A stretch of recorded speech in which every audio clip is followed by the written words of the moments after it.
Evening all. This is one of a series of videos I want to make about Harold Godwinson, King Harold II. And this first video is about why King Harold and why the English nearly won the Battle of Hastings in 1066, 14th of October 1066. Because there's a bit of a myth, a bit of a popular myth about the Battle of Hastings, that it was a kind of foregone conclusion, that the Normans were basically bound to win. And this is because the Normans were fighting with cavalry, infantry and archers, the full three, whereas the English were really largely just fighting with infantry, because lots of the archers had been killed in the battle a few days before, the Battle of Stamford Bridge. And because the Normans have all three, there's a bit of a myth that it was bound to be an easy victory for them. And what I want to do is just challenge that, because much of that is no longer believed, and that most historians today believe that it was a very close run thing. Why was it a close run thing? Well, it is the case. I'll concede first of all that it is the case that a few days before, Harold had just fought the Battle of Stamford Bridge against the Vikings, against King Harald Hardrada of Norway, who had been assisted by Harold Godwinson's rebellious brother Tostig Godwinson. And King Harold had to go up north to Stamford Bridge, which is near York, to crush the Vikings.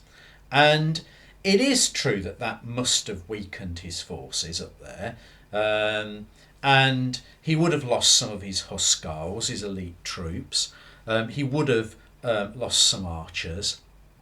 And it may well explain why there were not many archers left on the English side to fight at Hastings. But this doesn't fully cover it, because there is this myth that because of Stamford Bridge weakening the English and then Harold having to march down south to take on the Normans, coupled with the fact that the Normans had more archers, and of course the Normans also had cavalrymen, they had horses, that it was somehow bound to be a Norman victory. Well, it wasn't.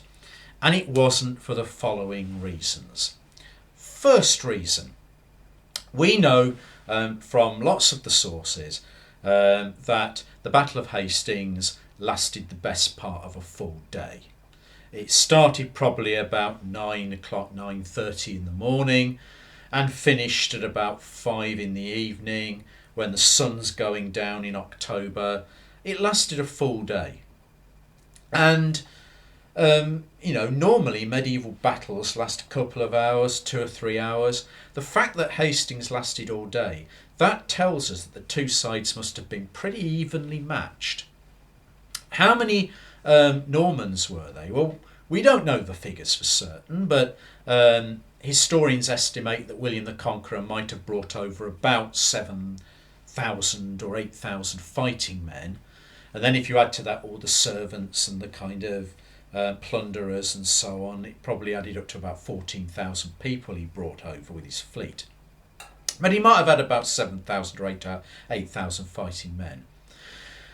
Therefore, the English probably had the same kind of number, or maybe a few more. But the two sides must have been pretty evenly matched. So that's the first reason that Harold could easily have won, because the two sides were evenly matched. The battle lasted all day, and had William the Conqueror been killed in it, and he did have 3 horses killed from under him, according to some of the sources, then had William the Conqueror been killed, that would probably have been it. The Normans would have then started to flee, along with their French and other European troops that they had with them, but they would have started to flee. So that's one reason that Harold could have won. Second reason that Harold could have won is he needn't have fought the battle when he did. One of the big mistakes that Harold makes is that having marched down to London from Stamford Bridge, he then immediately started moving his forces down towards where the Normans were in the area around Hastings. He could have waited in London longer for more and more and more reinforcements to come in. More of the southern third, the southern regular fighting men to be recruited. And also he could have waited for reinforcements from the north, brought down by the two big northern earls, Edwin and Morcar, who were Harold's brothers-in-law. He could have waited for those. Some historians estimate that had he waited, he potentially could have had a fighting force of about 30 to 35,000 fighting men, which would have swamped the Normans if they only have about 8,000. But the reason that Harold didn't wait is because William the Conqueror was harrying the area around Hastings to deliberately goad Harold into an early advance.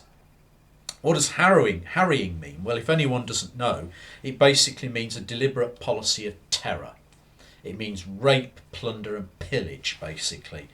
And the Conqueror used this as a deliberate military tactic to goad Harold into an early attack. And had Harold waited, there could well have been a completely different conclusion to the battle. So that's two reasons. The third reason that Harold nearly won is because the thing about the Battle of Hastings is Harold doesn't actually have to win on the day. He simply had to draw. Had the sun gone down and neither king had been killed and the battle just petered out because it's got dark, the next morning when it starts again, Harold would have had more and more reinforcements coming in, and then they would have basically been able to swamp the Normans, who will fight with a depleted force. So Harold just has to draw by the end of the day, whereas William the Conqueror had to win. So for that reason, the odds were on Harold's side. So ultimately, it wasn't a foregone conclusion. It wasn't an easy Norman victory. It took the best part of a full day for the Normans to smash through the Anglo-Saxon shield wall on Senlac Hill. The shield wall is where the front line locked their shields together, and the Normans found it very difficult to penetrate through that so they could get their cavalry behind the shield wall and start killing the English behind. And it took the best part of a day to do that. And had the battle just carried on for another 2 or 3 hours until it got dark, that would have probably been it, and the English would then the following day finish it and win. So far from an easy victory, William the Conqueror won by a margin. It was a very close run battle. Anyway, thanks for listening. I've got another series of videos as well planned on Harold and on the Norman conquest, so watch out for them. Thanks for listening.